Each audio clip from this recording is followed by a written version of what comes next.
Hello, I'm Dr. Beverly Sedlacek, and I'd like to welcome you to our third emotional health seminar.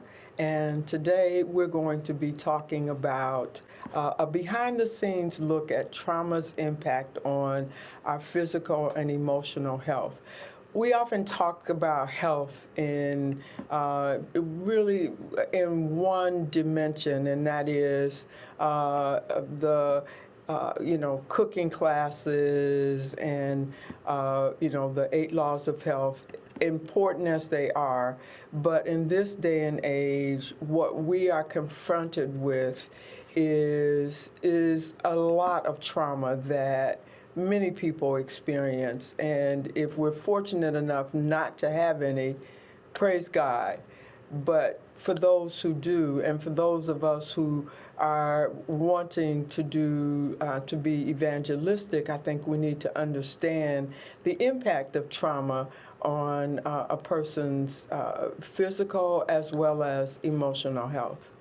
So let me start with a little introduction here. Trauma is first of all, let me give you a definition. Trauma is the response to a deeply distressing or disturbing event that overwhelms an individual's ability to cope, causing feelings of helplessness, diminishing their sense of self and their ability to feel a full range of emotions and experiences.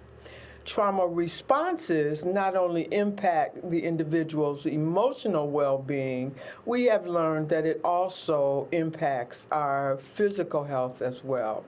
The big example I'd like to give is going back to our experience of trauma. Collective trauma was what we experienced with 9/11 as we watched the towers fall and the ensuing confusion and pain we all felt as a result of that experience.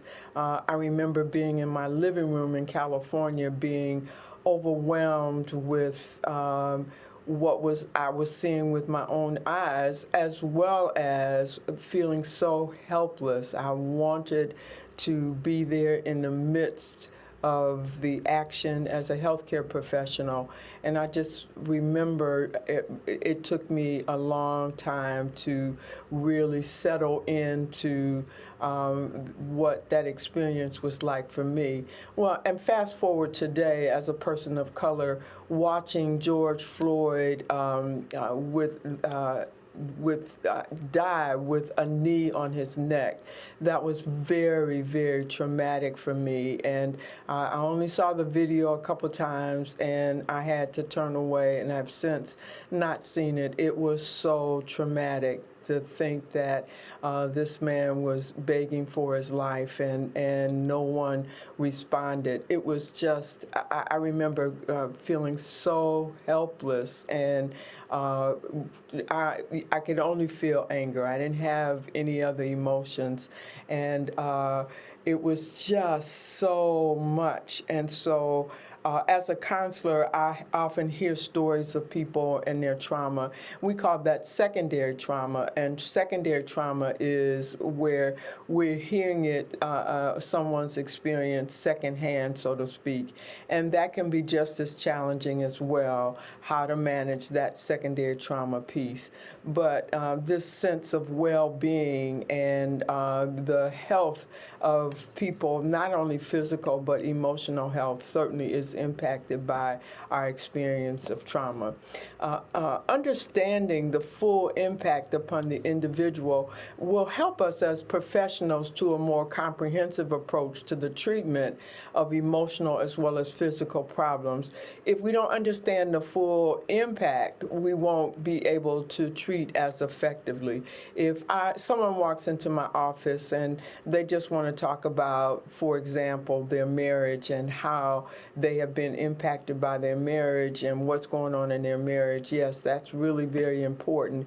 But what helps me as a professional, healthcare professional, to understand if they've had other experiences in their lives that have caused a degree of angst or trauma, and I know that certainly impacts their ability to go through what they're presently going through in their present day situation. So it really is important, and I think healthcare professionals, in terms of caring for people with chronic diseases, we understand so much more now the impact of trauma on a person's health.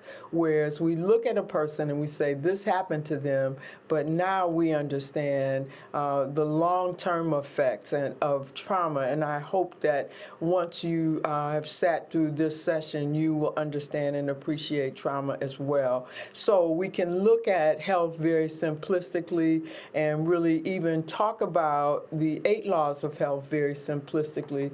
But what we know today is that people's experience of trauma, especially in their childhood, certainly has long-term impacts upon their health today.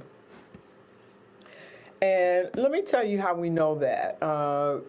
There is this study that I really want you to be aware of. It was a groundbreaking study.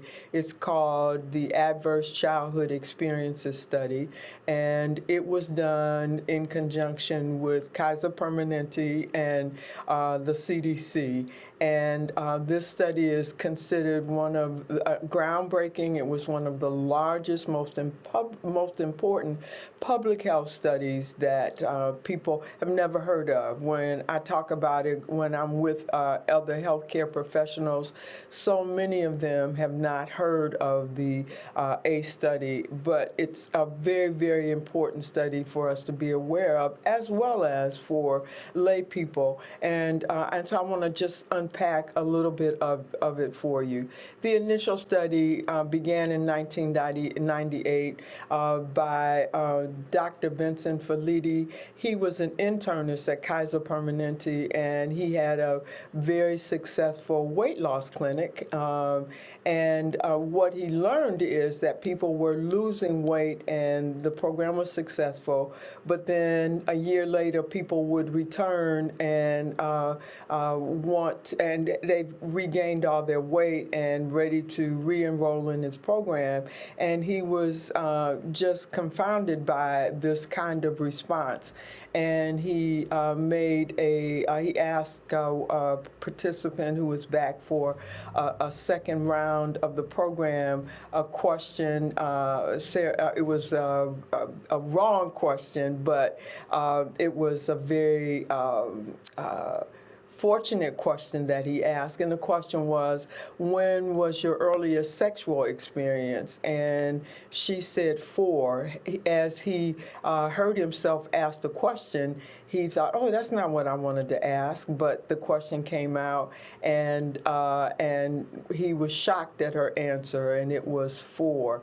And it sent him on a journey to seek to understand the significance of this experience. And he joined forces with Dr. Robert Anda, who was an epidemiologist at the CDC, and they studied 17,000 people and wanted to really understand their health history and what their health was like.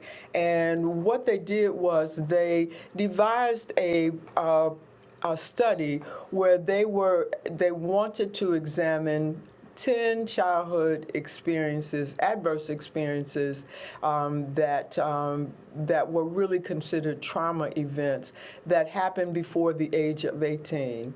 5 of them were personal, 5 were related to other family members.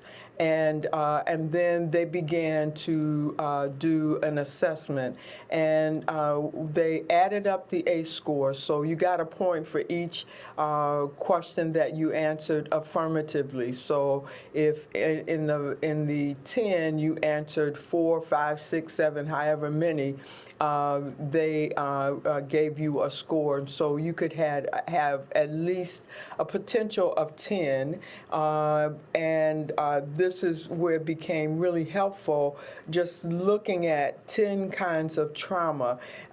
And what we know now is that they uncovered a stunning link between childhood trauma and chronic diseases people develop as adults, as well as social and emotional problems. So they looked at the records of these 17,000 people, and they discovered that, of course, the more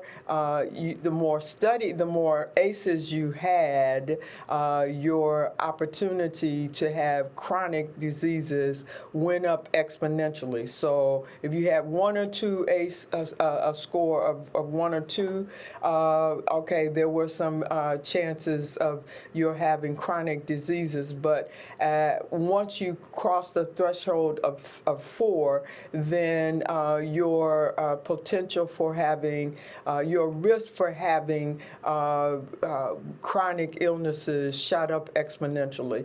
And those chronic illnesses include heart disease, lung cancer, diabetes, many autoimmune diseases such as fibromyalgia, MS, rheumatoid arthritis. Those are autoimmune diseases, and those kinds of diseases people had. Depression, experiencing violence in relationships, and being a victim of violence, and even suicide. And they were, as I mentioned, shocked at the results that they found. What the other piece that I think is really very significant is that we tend to think of childhood trauma as being just an isolated case, or maybe just focused, or just relegated to just a certain income bracket of people. But what was found in the study was that childhood trauma was very common, even in employed, white, middle-class, college-educated people, and even with great health insurance. The more types of trauma increase the risk of health, social, and emotional problems. And significantly, people usually experienced more than one type of trauma. Rarely was it only, for example, sexual abuse or only verbal abuse, but people experienced more than one type of trauma. And that's very significant because we tend to think, again, it may be one kind of trauma. You just have sexual abuse. You've been sexually abused. But what was found, and they were really surprised at the study findings, that there were more than one kind of type of trauma that a person experienced. And at this point, I want to give a caveat, and the caveat, excuse me, is this. Risk for diseases was not just limited to the 10 ACEs. There are also other adverse childhood experiences, but the study only focused on the 10 that Folletti and Anda identified. But there are others, such as neglect or abuse from someone other than a parent, the death of a parent or a sibling or a grandparent, growing up with a parent or other household member with a serious physical illness, being in a car accident, being bullied, being born prematurely, as well as difficult relationships with parents, other types of adversity we typically dismiss because they're so common. Very, very, very important. I would venture to say that more people have been traumatized than we give credit for. We tend to think, well, I'm doing all right in my life. Some bad things happened to me as a child, but I'm doing fine. Well, the study revealed that that is not the case, and hopefully, as we walk through this, you'll understand why that is so. Let's look at behind the scenes, how trauma impacts the body. What happens when someone has been traumatized? First of all, let's talk a little bit about the stress hormones. When trauma has been experienced, cortisol is the primary stress hormone that we're familiar with, but epinephrine as well as adrenaline are also stress hormones, but the primary one is cortisol. And it's interesting, it takes about 12 hours for cortisol to be metabolized or to be broken down in the body. So I'm driving along on the country road coming home, and a deer pops out of the woods. And before I can even think about it, by the way, my emotional brain is kicked in, and the parasympathetic system we talked about in the sympathetic system kicks in, and it mobilizes my body for this danger, and I hit the brake before I'm thinking, oh, that was a deer, I better brake.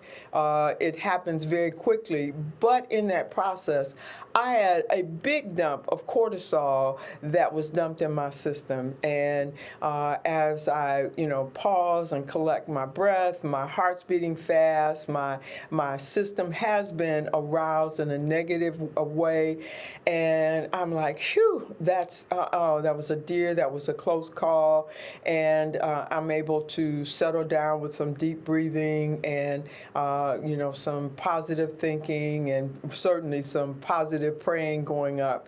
I can manage pretty well to settle down, and I get home and I have a loving, kind husband at home, and he is so happy to see me. I tell him what happened, and he's relieved that all is well. And then we go to bed. There's no more cortisol dumped in my system. But imagine if, in fact, I don't have a supportive family at home, a supportive spouse at home. I get home and I tell him what happens, and he immediately begins fussing at me and hollering at me and telling me why did I come this way and asking me questions and puts me on the defense. And there is some more cortisol dumped in my body. And so what we know today is repeated release of this hormone, cortisol specifically, results in the buildup in the body, causing inflammation. And the nervous system is forced to change its operation. And remember, we talked about the parasympathetic system and the sympathetic system. And so with those systems, my body has to make this adjustment because I never know when danger is lurking. Will my husband be upset because I came home late? Will he be upset? Will he be upset since the car, I actually hit the deer? And so I am going to my system with repeated exposure to cortisol, my system will have to change, and I will be mobilized to be on the alert, looking for danger, looking for some kind of traumatic response, and so I am going to be on high alert. My body will be ready to kick in a gear to protect myself, and so the stress hormone is cortisol. cortisol is an interesting cortisol, a hormone. And again, it gets dumped in our bodies, and if it doesn't have time to clear out, to really be broken down, and the byproducts be released into our systems in a manner that won't cause injury, it's going to create some inflammation. And I think that's important to understand. Now, let's go back to stress in general. So let's talk about stress. There is a positive side to stress. I'm getting to see my grandbaby soon, so I have to get ready to go. I have to pack and do all sorts of things to get ready to go to Alabama to visit them, and so I'm stressed about that, but that's a positive stress, and it does not overwhelm my this level of tolerance that I have for stress. So we all have a level of tolerance that we can manage. It doesn't overwhelm our system. So this is a positive stress. Don't mind this stress, because I know in just a couple of days I'll be with grandchildren and be able to hug and kiss on them, and I miss them terribly. And so there is going to be an elevation of the stress hormones, epinephrine, adrenaline, and cortisol, but it's not going to be a big toxic dose. And then there's this the serious stress response, which was temporary, i.e. I see this deer and I almost hit him, but I don't hit him. I'm able to maneuver away from him, and all is well. It's a good thing. And I come home, and my husband is like, I'm so thankful you're fine, and I feel comforted, and I feel affirmed, and I feel valued. And so my tolerance for that kind of stress, I can manage that. That's not bad. It's a serious temporary stress level that we all experience at times. Then there's this toxic stress. And toxic stress is this prolonged activation of the stress response system in the absence of protective relationships, which causes damage throughout the body. As I said, if I have a husband who's not going to be supportive, or if he is abusive in any way, and I'm living in that environment, then it will certainly cause trouble for me, and so there will be a prolonged activation of this stress hormone in my system, and it's going to cause damage throughout my body. Now let's talk a little bit about toxic stress response. And now let's take it and apply it to a child. Toxic stress response can occur when a child experiences strong, frequent, and or prolonged adversity, such as physical or emotional abuse, chronic neglect, caregiver substance abuse or mental illness, exposure to violence, the accumulated burdens of family economic hardship without adequate adult support. And all of these are what we call ACEs, adverse childhood experiences. And this is what Dr. Folletti and Dr. Anda measured. So these are all considered toxic stress responses.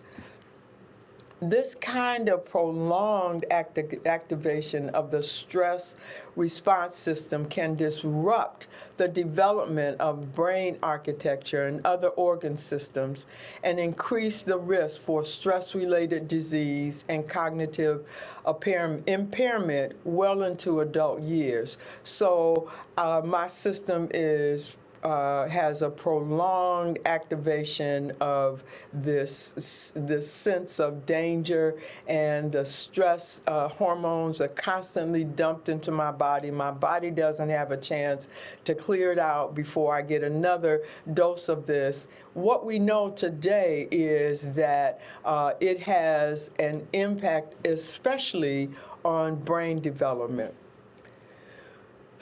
When a person, when this toxic stress occurs continually, it can have a toll on a person's physical and mental health for a lifetime. And how that happens is the brain is bathed in cortisol levels. And so because my brain never gets rid of the cortisol completely, it has not been broken down and discharged from my body, it's like my brain is taking a bath in cortisol levels. And what that means, and this is really very important, what happens is that since my brain is taking a bath, if you please, in this cortisol level. I like this cartoon, by the way, because it really shows the impact of this cortisol on my brain. What it does is it causes a protein that my brain needs to develop. It causes a breakdown in that protein, and it stops proteins that are needed, building blocks to help my brain to develop. It stops the synthesis of these proteins, and I'm in trouble here in terms of my brain and its development. When it's triggered by multiple of sources, it really can have a cumulative effect. I said, as on the heart, on a patient's brain, but also the other areas of the body. There can be greater developmental delays and later health problems, including heart disease, diabetes, abuse, and depression. Now, how does that happen? So, important. So, with this toxic stress and this cortisol and epinephrine and adrenaline floating in my body in excessive amounts, it produces inflammation in my body. Inflammation is important. It's the immune system's response to invaders and threats. And it helps our bodies to fight off diseases, infections, and even heal the damage that those infections may cause. But what we know today is inflammation can also be triggered by other experiences, such as witnessing traumatic events, or undergoing traumatic circumstances, and this response helps our body to react to and survive these experiences. So in my body's attempt to survive, I am going to trigger this inflammation response. And when I experience or witness a lot of trauma in my childhood, so it really it sets me up for an inflammation process that's not going to serve me well later in life. When we have too much inflammation, when our organs are constantly filled with inflammatory substances, these organs can be damaged over time. And in the case of a child, if these organs are still developing as they are in early childhood, the state of constant activation of that stress response can cause them to adapt in ways that impacts the person for a lifetime. This is how chronic inflammation can put the individual at a greater risk for cardiovascular disease, diabetes, asthma, and even depression and dementia.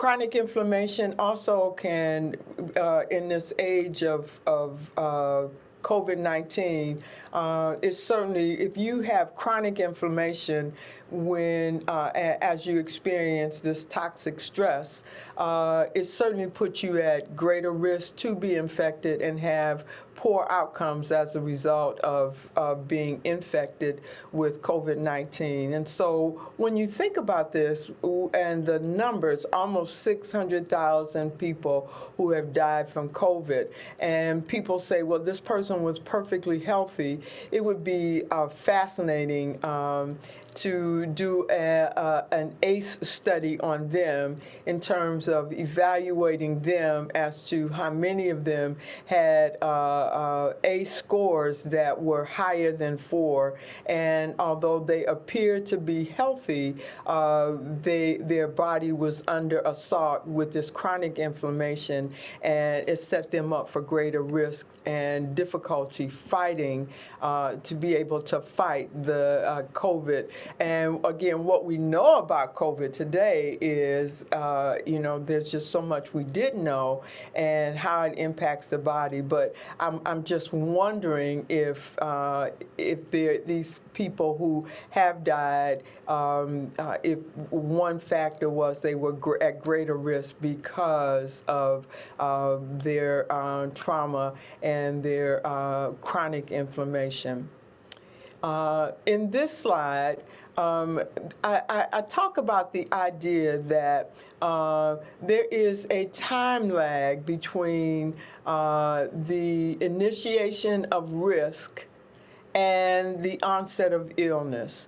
And so as a child, if I am constantly bombarded with a lot of traumatic experiences and I don't have healthy relationships to buffer the impact of these experiences, and I, in turn, have this chronic inflammation going on in my body, it may not show, the impact of that may not show up until decades later. And so we call this the latency period. So from the time of exposure to the time of the onset of illnesses, there may be decades between the trauma and the onset of illness. I know I have I've worked with people who have fibromyalgia,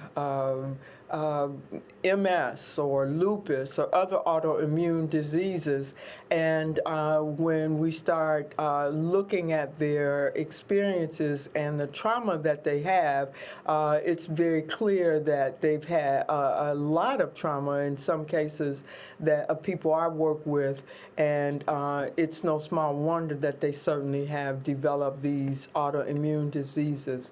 But this has interesting implications for us as people who love health and we love to talk about health. We cannot just now routinely do cooking classes. We can help people to have a healthy diet and drink water and follow the 8 laws of health. That certainly can mitigate some of the damage of this chronic inflammation. But when you think about kids who have been constantly bombarded with a lot of trauma, and the wheels have already been set in motion, and because of that, they are going to have a problem even if they do eat right and they do live right and all the things that we know as people who are into health. When I was a teenager, we went to, actually preteen, we went to a Lutheran church. And there was a man there who was the first person I had ever known to be a vegetarian, and his skin was absolutely beautiful, and we loved him so much. He was such a sweet, kind, and gentle man, and he had been a vegetarian for a long time, and much to the shock of the church, he developed lung cancer, had never smoked in his life, and developed lung cancer, and he eventually died, and we were just shocked and heartbroken talking about that, and I often reflect back on that time and wonder if what his ACE score was, because he lives such a healthy lifestyle, and how is it that he can get sick? And so we can eat as healthy as we want, and please hear me, I'm not saying not to do those things, but I think it would behoove us to help people to understand their experiences growing up and the impact, the potential impact, and I want to say it stronger than that, the impact that it has on their health, and that even if they do all things well going forward, it does not mean that they won't have a problem later in life. And I think that's important. We're not wishing that on anybody, but I think it's important to understand that we can teach people until the cows come home, but unless we help them to address their trauma and really address the things that may be, they may not have a connection with, they haven't reasoned from cause to effect. And I dare say that frequently we as a church have not grappled with people who their history and where they've come from and how it impacts them and how it certainly impacts their health or their ability to enjoy even a good, strong emotional health. The chronic conditions that researchers have learned that are linked to toxic stress include coronary heart disease, stroke, asthma, COPD, cancer, and of course that excludes skin cancer. That's something we can do something about, wearing a sunscreen as well as a sun hat to protect ourselves from the sun, kidney disease and diabetes, and a stroke again is related oftentimes to hypertension. Kidney disease is often related to diabetes and hypertension. And so these are chronic medical conditions that people really, maybe unbeknownst to them, that it's related to a toxic stress response. What they've experienced in their childhood has now come back and had adverse effect on their health. What about chronic emotional and social outcomes and how they are linked to toxic stress? People who attempt suicide, people who complete the act of suicide, sexual assault. I can recall a client I worked with years ago who had been raped like 3 or 4 times, and she came for counseling because she wanted to understand how is it that she found herself in relationships with men who didn't treat her well as actually being raped by strangers. Well, is that an accident?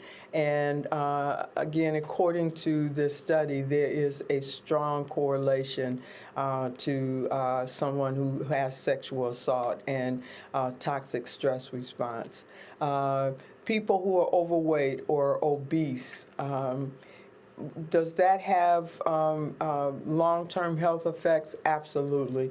And if, for example, the people who showed up in Dr. Filletti's clinic, they were overweight or actually morbidly obese, and they wanted to do something about their health.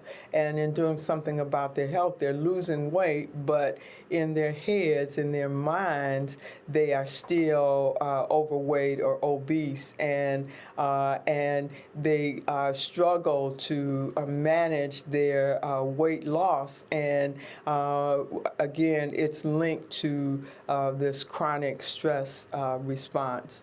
Heavy drinking, domestic violence, drug abuse, people who are smokers, people who find themselves in poor financial straits. It's not just people wake up and decide they don't want to go to work or they want to be poor. There are oftentimes a lot of extenuating circumstances that people end up there, and one area that certainly needs to be considered is this toxic stress response, and very, very important. Unemployment, lack of education, not completing high school. Those are all, there are strong correlation between people having high ACE scores and these conditions in their life. Now, what do you do with this? One point I neglected to mention, kids who have experienced a lot of trauma, for example, what we know, there is a brain structure in the midbrain called the hippocampus. And the hippocampus is responsible for emotions and memories and helping us to file memories away. And kids who have been chronically exposed to stress, that hippocampus can be 10%, 10 to 15% smaller than those kids who have not been exposed to chronic stress. So is that a big deal? Absolutely. We're talking about, providing funds for education. We really need to have a holistic approach to really strong parenting courses, strong education, helping parents to understand the nature of stress and how to help them to come alongside their children to support them. Really very, very important. It has lifetime impact, these stressors on a developing child. Some intervention strategies as it relates to children. There is now a movement in healthcare, particularly with pediatricians who want to support their children and do a really good job of treating them holistically.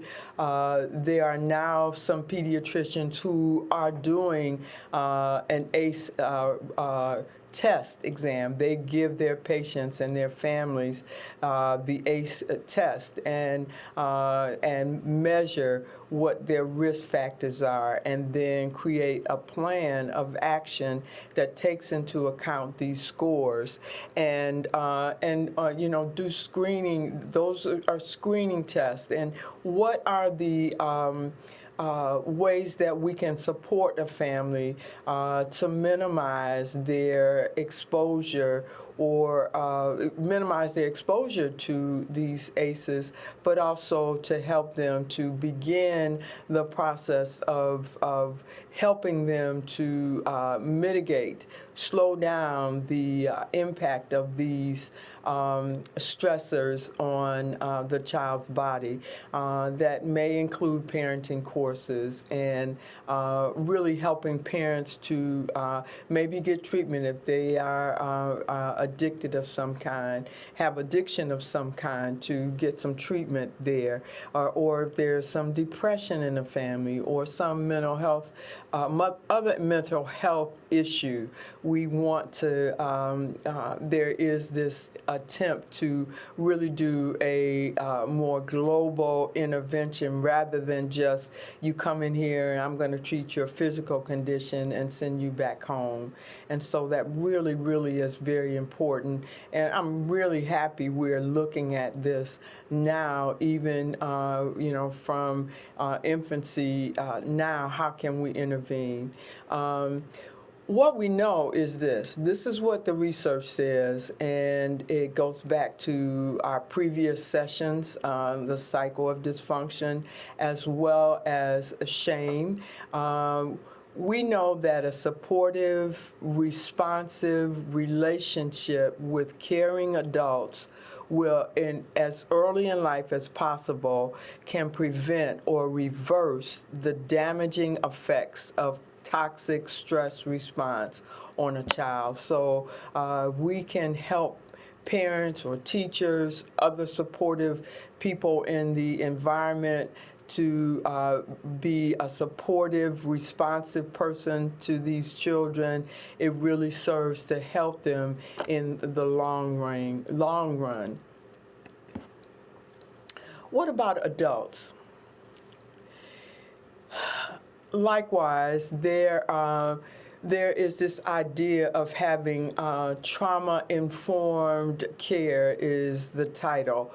And we can have, I know my husband and many seminary faculty are interested in helping the young pastors to develop trauma-informed churches to help the community of believers, the church community, to understand the need to have a supportive environment where people can come and in a supportive environment with relationships that are sensitive and caring to help mitigate some of the adverse effects of these toxic stressors.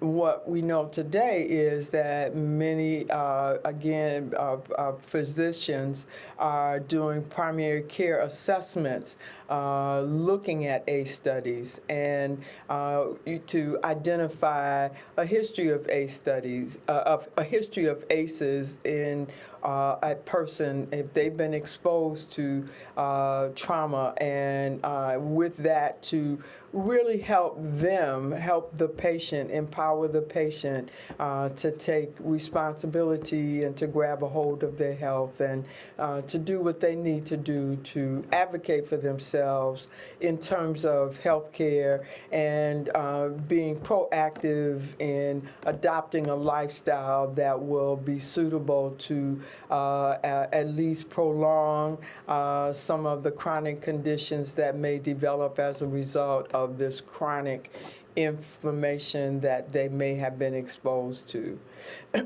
And so we know that it definitely improves patient outcomes right now. So when I'm talking to people, even as a counselor, I'm talking to them, and when we look at ACE scores, and I give people ACE tests myself, and look at your score, and is it any small wonder that you're struggling to have some emotional balance and some emotional health because of all the things that have happened to you, and what can you do to develop some strategies that are going to help you to settle down, to look at your thinking, and because I'm a Christian counselor, of course, I can certainly really add God in the mix in ways that perhaps a secular counselor could not, but encouraging people to take responsibility for their health.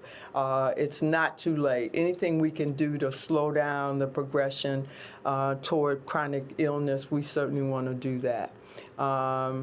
And then if you could have some kind of follow-up program that would be significant to, that would tie into the results. So here, I look at your assessment, I find these stressors in your life, you've had this experience, these trauma experiences. Now let's follow up with counseling or whatever else you need that's going to help you to fare better in the long run. And finally, I want to talk about managing stress. As I mentioned, there is this level of tolerance that we can handle stress. We can do fine. If I get my rest, I'm okay. I can handle stress a lot better. My car breaks down. Okay, but I'm all right. Well, my car breaks down, and then my washer breaks down. Well, that's a lot more stress. so my ability to manage that stress or to manage that is getting perhaps up there in the upper ranges of tolerance. And then I come home only to discover that my dishwasher's broke down too. And so now it's beyond my tolerance level. And so what can I do to manage my stress, to deal with what is going on with me? I always encourage people to practice the 8 laws of health. We know those include a healthy diet, regular exercise. I often encourage people, because that's not something that people typically like to do, I encourage people to consider regular exercise like medication. You would not go out of the house without taking your medication. Don't leave the house without doing some kind of exercise. So don't end the day without exercising. Consider it your medicine. Sleep. We know that sleep is restorative. While we're resting, our body is replenishing itself and doing some restorative work. And we know that the hours on this side of midnight are more refreshing than on the other side of midnight. And so we need plenty of rest. Relaxation techniques. I love the Apple Watch because it reminds me throughout the day to take some deep breaths. And I get to breathe for a minute, just taking some deep breaths and center myself in the present. Oftentimes we run down the road thinking about what we have to do in an hour or tomorrow, but I only have right now the present to contend with, and that's all I have. I heard someone say, and I love this, I only have the present to look at and work on my past so I can have a better future. But I have to attend to today, attend to my present moment where I am right now. And so relaxation is one way of calling me into the present moment. Deep breathing exercises, very, very, very important. Just breathing deeply from my diaphragm, important to do. What about massages? Massages are very helpful. We invested in this professional massager, I want to say vibrator. It's a vibrating massager. It is just wonderful. And when we get uptight, David will do my back or I'll do his back, and it really helps us to relax. But if going to get regular massages, especially in this day and age, now that the pandemic is over, or not over, has certainly improved, we certainly can resume those for those of us who had to step away. Let me talk about meditation just briefly. Meditation is a good thing. Meditation is a form of daydreaming. Well, I'm sorry. Daydreaming is a form of meditation. So if there's a commercial, a progressive commercial, again, they're very clever, and they're sitting listening to Flo do this boring lecture, and they daydream as though they're off in the woods, and they're relaxed, and so they're daydreaming. Daydreaming is a form of meditation. But when I think of meditation and I think of Christian meditation, I'm thinking of meditating on the blessings of God. I'm thinking of meditating on a Bible verse. I'm thinking of meditating on who I am in Christ. It is a good thing. We've often thrown the baby out with the bathwater when we talk about meditation, and we talk about maybe the wrong kind of meditation where you have to empty your brain and just have your brain empty. I'm not talking about that. I'm talking about where I really focus in, laser focus on God and His faithfulness. I have recently been adding a candle when I sit down for worship. I light this candle, and I look at it and watch this flame jump around the way it does, and then it pauses and it's still, and then it jumps around again. It has been such a blessing to me, and it reminds me of the Spirit of God's work in my life, and the fact that I am illuminating, the fact that I am Jesus is the light of the world, and it has so many meaningful metaphors for me, and so meditating on that has been a tremendous blessing to me, and so learning to meditate. And I have a mind that I jokingly told my husband is like a conveyor belt. I have all these thoughts that run through my mind, and I'll grab this thought off the conveyor belt and then grab this thought off. But when I meditate, it causes my mind to slow down and causes me to focus. And in the long run, it serves me much better. And how many of you all have hobbies? I know that we think, well, we don't have time to, we're so busy, but developing a hobby is really critical. We are made in God's image, and being made in His image, we have a creative side, and we need to tap into that. I have recently gotten into calligraphy, and I was thinking, when can I find time to do calligraphy?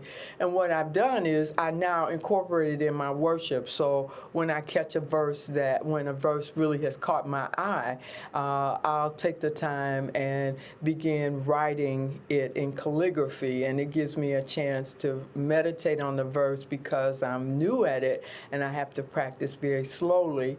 I meditate on that verse, but in addition to meditating on that verse, I'm also getting to practice that calligraphy, and I'm so happy when I do that. And when I have time during the day, on the weekend, I'm just so happy in creating beautiful lettering, and it thrills my heart for sure. And to speak of having healthy friendships, having friends who, as we spoke of in the previous session, having a community of people who know us and love us, and we can have a friendship and know what it means to have intimate, close relationship with other people. Very, very important, and it certainly is a means of helping us to manage our stress. Finally, to do a quick summary, trauma has long-term effects upon our physical, our added spiritual and emotional health, for sure. Chronic medical and psychiatric conditions are directly related to our childhood experiences of trauma, and trauma impacts our ability to handle stress. And education is important to understand childhood experiences of trauma, and strategies can make a difference in recovering from trauma. I hope these 3 sessions have given you some material to think about, and I also hope that it has caused you to want to learn more about shame, about trauma, about your family of origin. There's so much more I could say, but I'm just grateful for the opportunity to bring to your fine conference this material that has meant so much to me, and I use it practically all the time in my counseling to help people to understand you got to deal with what is to make it what you want it to be. So many of us deal with what we should be or what we want to be, and not deal with what is. And so you got to deal with what is to make it what you want it to be. And so I pray that God may richly bless you as you journey closer to His heart. And I hope these things that you have learned in our time together has enriched that process for you.